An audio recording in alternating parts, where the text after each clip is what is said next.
करवाने पर दर्जनों मॉडल्स को गिरफ्तार कर लिया गया था। उन मॉडल्स में अक्सरियत का ताल्लुक यूक्रेन से था। यूक्रेन ही की एक मॉडल एंजेलिना पेत्रोवा ने भी एक बार बरहना फोटोशूट कराया था, जिसका मकसद माली मसाइल के शिकार एक फुटबॉल क्लब को बचाना था। डेली स्टार के मुताबिक एंजेलिना पेत्रोवा यूक्रेन के शहर ज़ापोरियज़ा के फुटबॉल क्लब मेतलोवर की मद्दाह थीं, जो 2015 में इस कदर माली मसाइल में घिर गया था कि उसका खात्मा होने वाला था। रिपोर्ट के मुताबिक अपने पसंदीदा फुटबॉल क्लब को बचाने के लिए एंजेलिना पेत्रोवा आगे आईं और एक बरहना फोटोशूट करवा डाला और इससे जो रकम हासिल हुई वो उस क्लब को दे दी। क्लब की तरफ से एंजेलिना की बरहना तस्वीर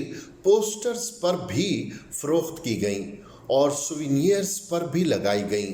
वाज़ेह रहे कि एंजेलिना ज़ापोरियज़ा में ही पैदा हुई और पली बढ़ी थीं। वो प्ले बॉय मैगजीन के लिए भी मॉडलिंग कर चुकी है।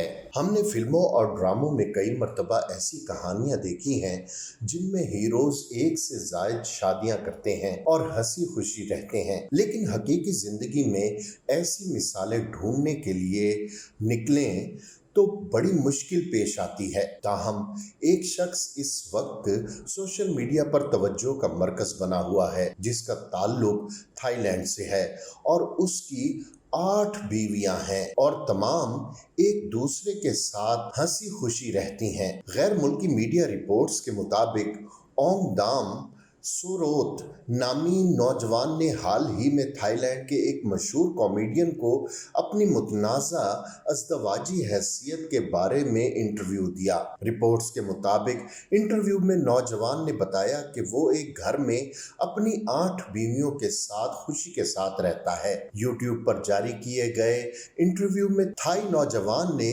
मेज़बान से अपनी 8 बीवियों का तारुफ करवाते हुए बताया कि हर बीवी से उसकी पहली मुलाकात कब हुई थी, जबकि 8 बीवियों ने अपने शौहर को दुनिया का सबसे मेहरबान, सबसे ज्यादा ख्याल रखने वाला आदमी करार दिया।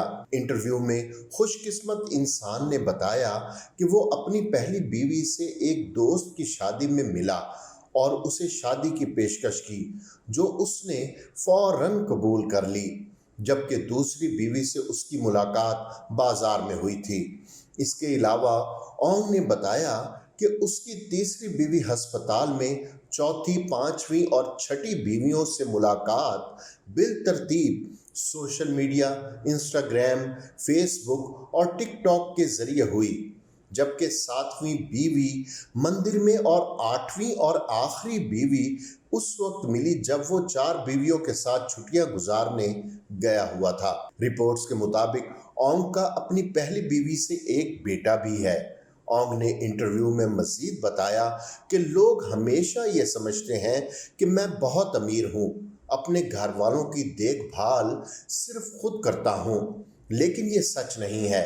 मेरी हर बीवी खाने से लेकर कॉस्मेटिक्स और हाथ से बनी मुख्तलिफ अशिया बेचकर अपना रिज़्क कमाती हैं। शादी एक नाजुक बंधन होता है और बाज़ोकात लोग अनजाने में कुछ ऐसी बातें कर जाते हैं जिससे उसके खत्म होने के खतरात बढ़ जाते हैं। आइए आपको चंद ऐसी बातों के बारे में बताते हैं जिनसे हर कीमत पर बचना चाहिए। तनकीद ये इंसानी फितरत है कि इसे तनकीद पसंद नहीं होती और अगर कोई ऐसा करे तो उसे काफी बुरा लगता है। अक्सर देखा गया है कि शादीशुदा अफराद एक दूसरे को बाज़ोकात मामूली बातों पर बिला वजह तनकीद का निशाना बना डालते हैं। ये तनकीद किसी भी सिन्फ की जानिब से की जाए काफी बुरे नताइज लाती है। अक्सर जोड़े तनकीद और शिकायत की बारीक लकीर में तमीज नहीं कर पाते और अपनी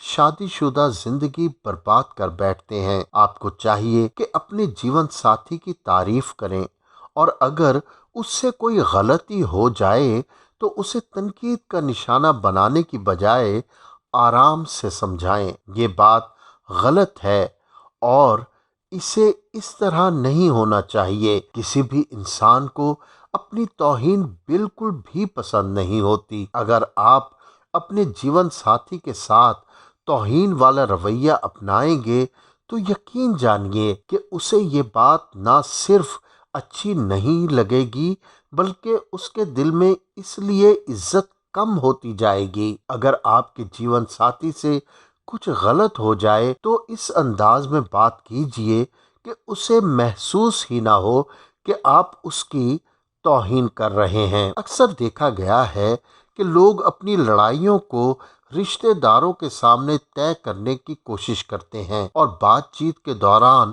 کچھ ایسی باتیں کہہ جاتے ہیں جو توہین کے زمرے میں آتی ہیں۔ توجہ سے نہ سننا، اگر آپ کی کوئی بات نہ سنے تو یقیناً آپ کو بہت برا لگتا ہے۔ اسی طرح اگر آپ اپنے جیون ساتھی کی بات نہیں سنیں گے تو اسے بھی یہ بات بہت بری لگے گی۔ اسے محسوس ہوگا جیسے وہ آپ کی زندگی میں بالکل بے معنی ہے اور یہ رشتہ اکتاہٹ اور کمزوری کا شکار ہونے لگے گا۔ جب بھی آپ کا جیون ساتھی کسی موضوع پر بات کرنے کی کوشش کرے تو اسے اہمیت دیں۔ اسے یہ لگے کہ جیسے آپ کے لیے یہ تمام باتیں بہت اہم ہیں کہ اس طرح اسے اپنے ہونے کا خوشگوار احساس ہوگا اور آپ کا رشتہ مضبوط ہوگا۔ اپنی دنیا میں قید ہو جانا، آپ اپنے کاموں میں ضرور مصروف رہتے ہوں گے لیکن آپ کا ہرگز یہ مطلب نہیں کہ آپ اپنی شادی شدہ زندگی کو ہی تباہ کر ڈالیں اور اپنی ہی دنیا میں قید ہو کر رہ جائیں۔ دفتر کا کام دفتر میں ہی اچھا لگتا ہے، کیونکہ اگر آپ گھر میں بھی دفتر کو محو گفتگو بنائیں گے تو اس کا آپ کی شادی شدہ زندگی پر منفی اثر ہوگا۔ جب گھر آئیں تو اپنا تمام وقت اپنے جیون ساتھی کو دیں اور یہ محسوس کروائیں کہ آپ کے لیے دنیا کا سب سے اہم کام اسے وقت دینا ہے۔